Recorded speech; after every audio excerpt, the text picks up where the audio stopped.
ha infettato più di 10 milioni diagnosticati nel pianeta, quindi aspettiamoci almeno 50 o 100 milioni di persone infettate. Il virologo Giorgio Palù disegna lo scenario che dobbiamo aspettarci da quella che dice essere la prima pandemia da coronavirus che conosciamo, virus che continua a circolare, sottolinea il professore, ma in questa fase ora a preoccupare sono i tanti piccoli focolai, 2 anche in Veneto, che si stanno registrando. Sono casi paucisintomatici o asintomatici, non so della carica virale, ma ritengo che sia una carica relativamente bassa. Un virus come questo, che ha grande affinità con i nostri tessuti, è possibile possa trovare nella specie umana un nuovo serbatoio dove ripresentarsi, spiega ancora il virologo. Quindi c'è la possibilità che il virus permanga in maniera latente oppure che infetti nell'altro emisfero e possa ritornare. Se dovesse tornare siamo però preparati, chiarisce subito Palù. Sappiamo diagnosticarlo, trattarlo, stiamo sperimentando nuovi farmaci e testando vaccini.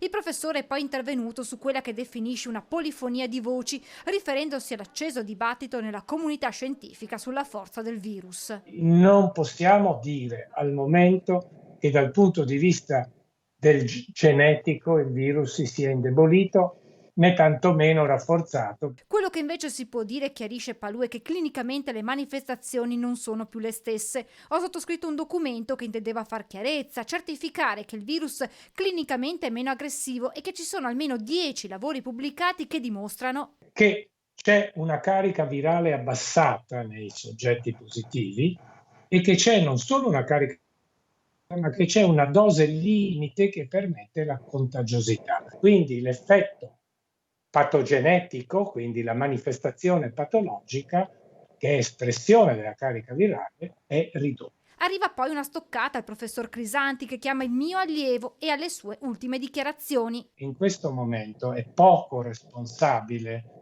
evocare, come ho sentito fare dal mio allievo, parole come mattatoio tedesco, aspettiamoci una spagnola, ci sono stati milioni di morti.